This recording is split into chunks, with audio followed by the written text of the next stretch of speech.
XP-kaarti on sul vaja täita ainult siis, kui hakkad ettevõtte jaoks standardiseerima internetist või kokaraamatust saadud retsepti. Selle kaardiga saab teada, mitu portsjonit ette nähtud suurusega retseptist välja tuleb ja tooraine koguseid ühele portsjonile. XP-kaardi kopeerimiseks tee aktiivseks kogu kaart alates A1-st. Kui hakkad kaarti kopeerima, siis alati A1-st, sellepärast, et muidu võivad muutuda valemid. Lahter A1, vajuta Ctrl+V. Toidu nimetus on vaja kirjutada järgmiselt. Selleks aktiivseks tee lahter A4, portsjoni kaalu kirjutamiseks tee aktiivseks A7 ja vii jälle hiirekursor üles kirjutusribale portsjoni kaalu järgi grammi ette ja kirjuta portsjoni kaalu, antud juhul siis 300 grammi. Portsjoni kaalu määrad ise, kasutades näiteks toidu valmistamise õpikut, ütleb seda õpetaja või mõtled ise välja. Järgmiseks on vaja kirjutada kalkulatsioonikaardile kõik toiduained, mida roa valmistamiseks vaja läheb. Toiduainet tuleb kirjutada nimisõnadena ja võimalikult täpselt. Kui meil on tegemist tangaineid sisaldava toiduga, siis ei tohi unustada ka vee lisamist. Maitseained võib kalkulatsioonikaardil kirjutada kas samale lahtrile või eraldi. Seda vastavalt sellele, kas on vaja neid kirjutada koguseliselt või mitte. Kui koguseliselt vaja kirjutada ei ole, siis ettevõttes kantakse kõik maitseained üldkuludesse. Järgmisena tuleb kirjutada kalkulatsioonikaardile ühikud. Kalkulatsioonis on alati ühikuks kilogramm või liiter, vahest ka tükk / kilogramm, näiteks vaniljekaunal, želatiinilehtedel, vahest mõnel täidetud köögiviljal, mida te tahate kasutada. Sellisel puhul tükk näitaks brutokogust ja kilogramm netokogust. Tahked toorained on kilogramm ja vedelikud on liiter.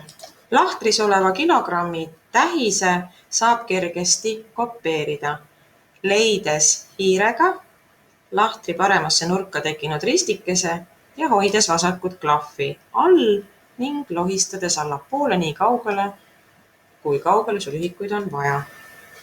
Siis vaatad, millised on vedelikud ja muudad need kergelt liitriks. Järgmisena tuleb meeles pidada, et see tulp, mis näitab kao protsenti, on kalkulatsioonikaardil alati külmkadu. Külmkao leiad kao tabelist või kasutad tehnoloogilist loogikat. Külmkadu kirjutatakse tabelisse arvudena, täisarvudena, ilma protsendimärki lisamata. X netotulpa tuleks kirjutada retsepti toorainete teisendatud kogused.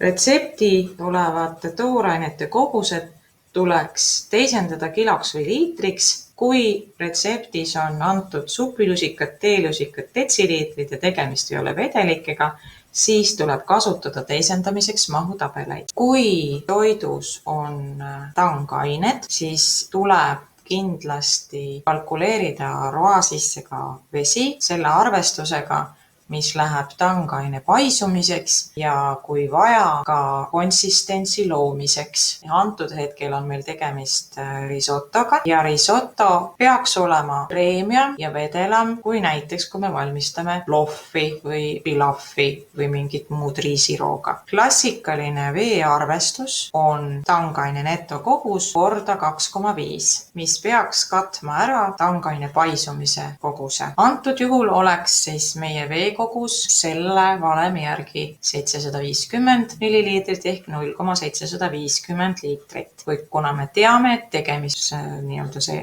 toit on risotto ja tulemus peaks olema märksa kreemiam kui lihtsalt paisunud riis, siis tuleks arvestada siin vedeliku koguseks rohkem kui 3-kordne vedeliku kogus. Värskete ürtide koguse kirjutamiseks peab teadma, kas retsept annab meile koguse ja kui ei anna, lihtsalt kirjutatud, et värske petersel ja kogus puudub, siis me arvestame klassikaliselt 1 gramm ühe portsjoni kohta ehk siis 0,0001 kilogrammi 1 portsjoni kohta, mida siia sellele kaardile ei ole mõtet kirjutada, vaid mis läheb brutokaardile ehk kokkukaardile. Järgmisena, kuna on tegemist kuumtoiduga, siis on siin loodud väikesed abitulbad kuumkao kirjutamiseks ja kuumkao valemi koostamiseks, mis annaks võimaluse siis portsjonite arvu välja arvutada.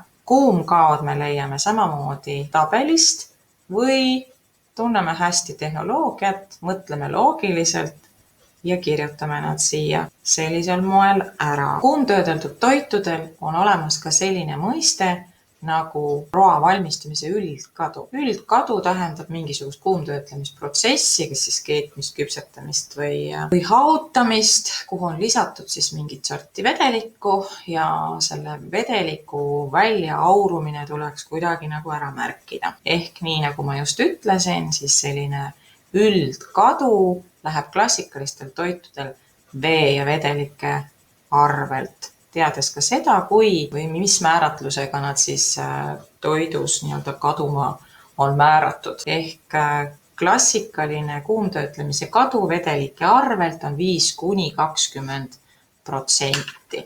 Vastavalt sellele, kui kaua siis antud toit keeb või küpseb. Võib juhtuda ka teinekord nii, et kui ma tean, et tehnoloogia ütleb keeb kokku või ma redutseerin, siis sellisel puhul peab arvestama vähemalt 50% vedelike kuumkaoks. Küll ma võin ka teinekord leida sellise toidu, kus ma tean, et rõõskoor lisatakse kastmele valmimise lõpus või supile valmimise lõpus. Sisuliselt seal enam sellist aktiivset keemisprotsessi ei toimu, siis sellisel puhul ma seda kuumkadu sellelt antud vedelikult ka ei võta. Iga tooraine kuumkadu tuleb välja arvutada. Kuumkao valemi koostamiseks kirjuta lahtrisse võrdusmärk X neto korrutusmärk kuumkadu jagatud 100-ga ja enter.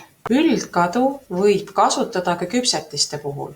Sellisel juhul tuleb võtta üldkao valemisse tooraine kogukaal ehk X neto kokku ja kirjutada see lahtrisse siia üldkao järgi. Järgmisena on vaja meil kuumkaod kokku arvutada. Selleks tuleks luua siia summeerimise lahtrisse valem. Teeme kuumkaod kõik aktiivseks, kõik lahtrid, kuni kuumkaod kokku lahtrini ja lähme valime ülevalt kirjutusribalt automaatsumma nupu ja vajutame enter. Nüüd on meil kuumkaod kokku välja arvutada. Järgmiseks on meil olemas juba siin roa väljatulek, mis on valemina arvutisse sisse pandud, ehk siis roa väljatuleku arvutamiseks lahutatud X neto kogu toorainest kuumkaod ja on saadud roa väljatulek. Järgmisena on vaja meil leida portsjonite arv.